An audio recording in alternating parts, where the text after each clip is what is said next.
Hello everyone, hope you are doing fine and preparing for the competitive exam to become a future nursing officer. So, आज हम start करेंगे target high के question answer से यानी question bank से। हम बहुत सारी बुक्स को कवर करेंगे। लाइक हमारी बुक होगी टारगेट हाई। आप इसका कोई भी एडिशन चूज़ कर सकते हैं। जो मेरे पास बुक है उसका एडिशन है 4th। अगर आपके पास कोई भी एडिशन है तो आप उसको मेरे साथ रिवाइज कर सकते हैं। सेकंड बुक जो हम करेंगे क्वेश्चन बैंक वो है PR यादव। ये बुक बेसिक है, बेसिक क्वेश्चन आंसर्स हैं, but this is most important book for DSSSB exam.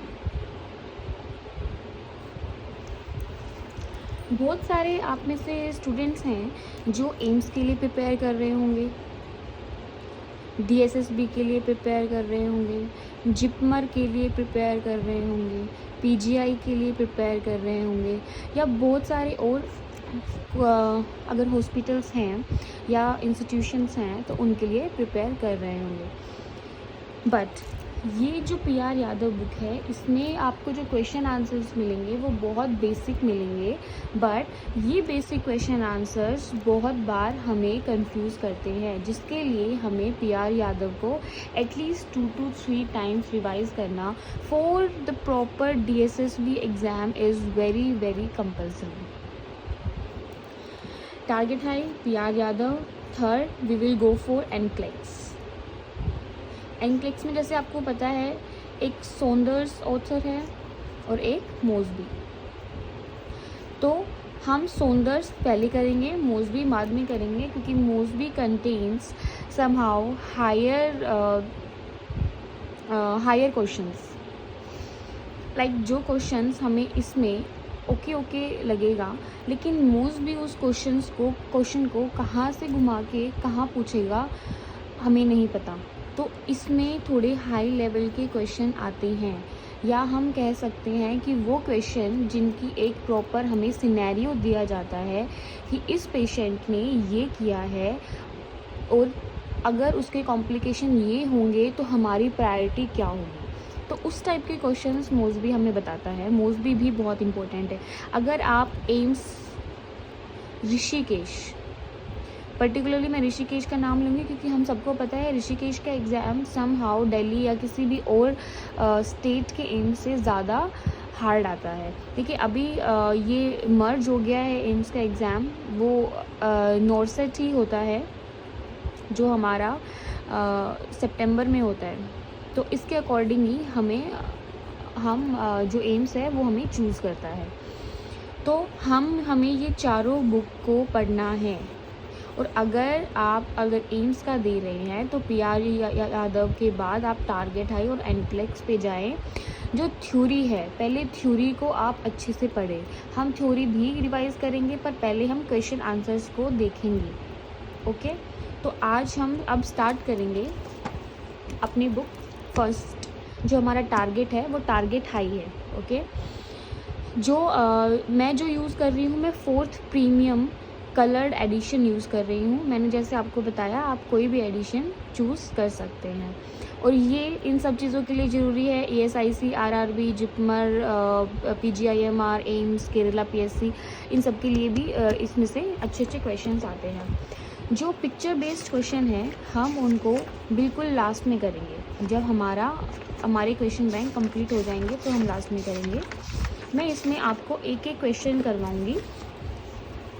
अगर आपके पास बुक है तो आप अपनी बुक को साथ में खोल के बैठ सकते हैं। हर एक क्वेश्चन के बाद हम उसका मैं आंसर के लिए आपको 5 से 10 सेकंड का टाइम दूंगी। और उसके बाद पहले मैं इसको बंद कर देती हूँ। मैं आपको 5 सेकंड से 10 सेकंड का टाइम दूंगी। उसके बाद हम इसके एक्सप्लेनेशन, हम इसके आंसर नहीं, हम एक्सप्लेनेशन में भी जाएंगे कि अगर इस क्वेश्चन का आंसर A, B, C और D कोई भी आंसर है तो वो क्यों है। ठीक है। तो अगर आपके पास ये टारगेट हाई नहीं है तो मैं इसका PDF अपने डिस्क्रिप्शन में आपको प्रोवाइड करा सकती हूँ। जितने क्वेश्चंस मैं आपको डेली कराऊंगी उसका PDF आपको मेरे डिस्क्रिप्शन बॉक्स में मिल जाएगा। सो सब्सक्राइब करना बिल्कुल मत भूलिएगा। हम डेली के डेली कम से कम 20 to 30 questions of target high, या मेरा जो टारगेट है वो 50 क्वेश्चंस पर डे है। 50 क्वेश्चंस बहुत होते हैं टारगेट हाई के, क्योंकि आपको दिन में थ्योरी भी करनी होगी, आपको कोई और बुक्स के भी क्वेश्चन आंसर्स करने होंगे। तो टारगेट हाई आप यहाँ से करें तो आपको बहुत बहुत बेनिफिट मिलेगा। और जो क्वेश्चंस पहले एग्ज़ाम में आए हुए हैं, ठीक है, ये सारे क्वेश्चंस पहले एग्ज़ाम में आए हुए हैं, या फिर जो एग्ज़ाम्स मैंने दिए हैं उनमें मुझे बहुत मोस्ट इम्पॉर्टेंट जो भी क्वेश्चन लगे हैं वो मैं आपको ज़रूर बताऊँगी, ठीक है। तो हम अब स्टार्ट करेंगे अपने चैप्टर 1। चैप्टर 1 है हमारा फंडामेंटल ऑफ नर्सिंग। पहले हम इंडेक्स देख लेंगे एक बार।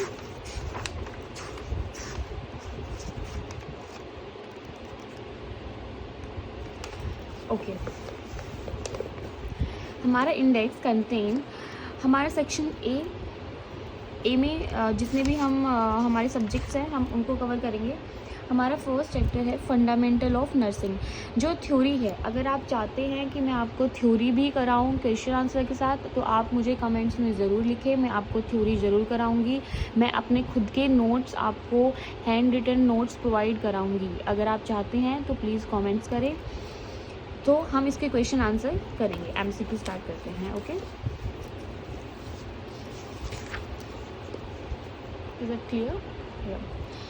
Question first, following are clinical features of organophosphorus poisoning accept.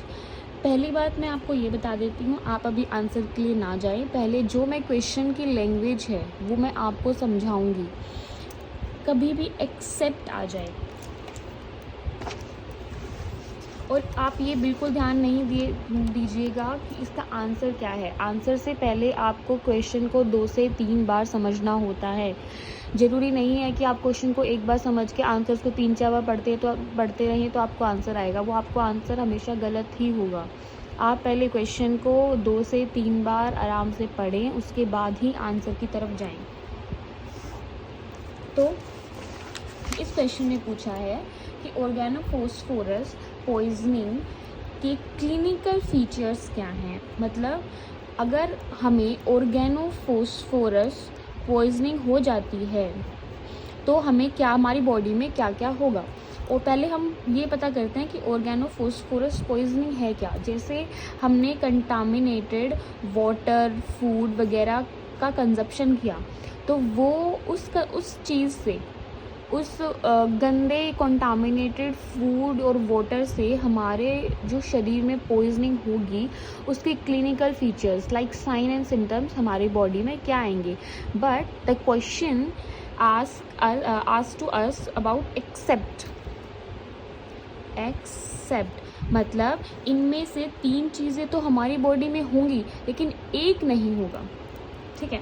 तो वो क्या नहीं होगा? हाइपर वेंटिलेशन नहीं होगा, सलाइवेशन नहीं होगा, ब्रोंकोस्पाज्म नहीं होगा, या पिन पॉइंट प्यूपिल नहीं होगा। तो आप इसका आंसर अपने रफ कॉपी लेके आएँ, वहाँ पे आप अपना आंसर खुद लिखें। उसके बाद हम टैली करेंगे कि इसका आंसर क्या सही होगा। आपके पास 5 से 10 सेकंड का टाइम है।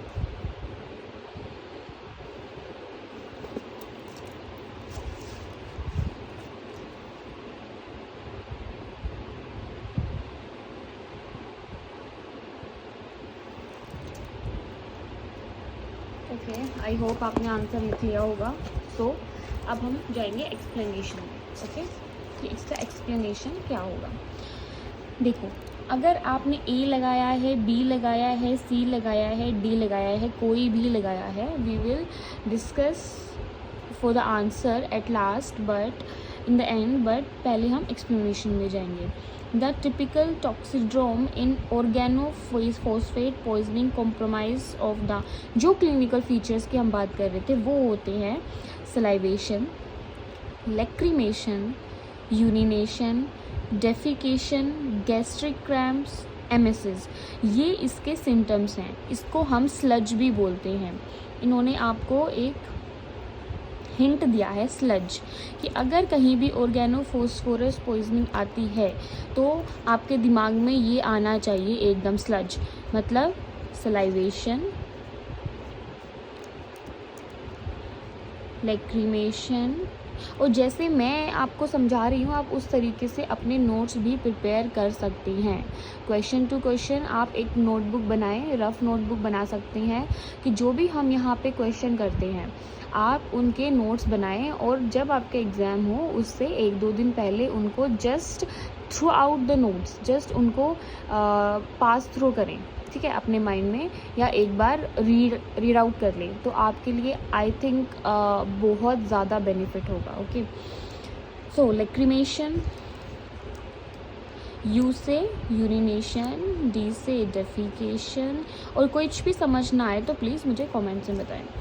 जी से गैस्ट्रिक क्रैम्प्स, और ई से आपका हो जाएगा एमेसिस, तो ये आपका स्लज हो जाएगा।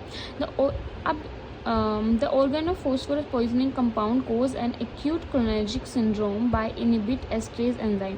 ये सारी चीज़ें आपको थ्योरी में समझ आएंगी। अगर आप चाहो कि मैं एक क्वेश्चन करूँ उसका पूरा एक आपको सब्जेक्ट का टॉपिक समझाऊँ तो वो यहाँ पे पॉसिबल नहीं है। अगर आपको कोई टॉपिक वास्ट में पढ़ना है, डिटेल में पढ़ना है, तो आप मुझे कमेंट्स में ज़रूर बताएं, मैं वो टॉपिक आपको अच्छे से डिटेल में ज़रूर पढ़ाऊँगी।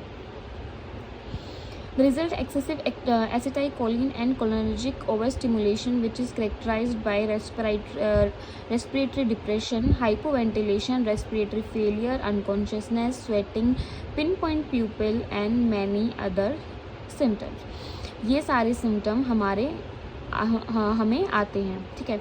लेकिन हमारा जो क्वेश्चन था वो क्वेश्चन क्या था, clinical feature of organophosphorus poison except हमें हाइपर वेंटिलेशन नहीं होता, कि जैसा आपने देखा हमें क्या होता है, हमें हाइपो वेंटिलेशन होता है, ठीक है, हमें हाइपर नहीं होता, ठीक है। इसलिए इसमें एक्सेप्ट पूछा है तो एक्सेप्ट मतलब जो इनमें से नहीं है। आपका सलाइवेशन भी है, आपका ब्रोंकोस्पाज्म ये है ना, रेस्पिरेटरी फेलियर मतलब जो हमारा ब्रोंकस है उसमें स्पाज्म हो जाएगा, वो कॉन्स्ट्रिक्ट हो जाएगा, तो हमें रेस्पिरेटरी फेलियर के चांसेस भी इंक्रीज हो सकते हैं। पिन पॉइंट प्यूपिल भी होगा, बस होगा क्या नहीं, हाइपर वेंटिलेशन। कोई किसी भी पॉइजनिंग में मतलब मोस्ट ऑफ द पॉइजनिंग में हमें हाइपो वेंटिलेशन होता है, ना कि हाइपर वेंटिलेशन, ठीक है। Okay, we will move on the next question.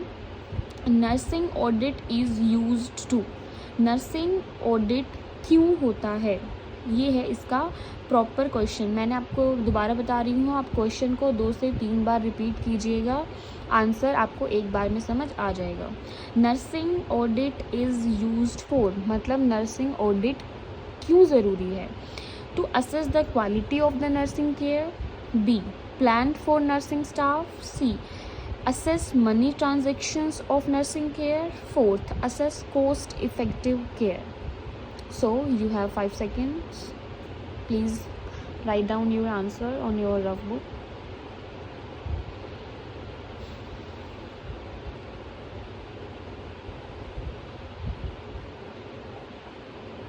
Okay, अब हम आंसर देखेंगे।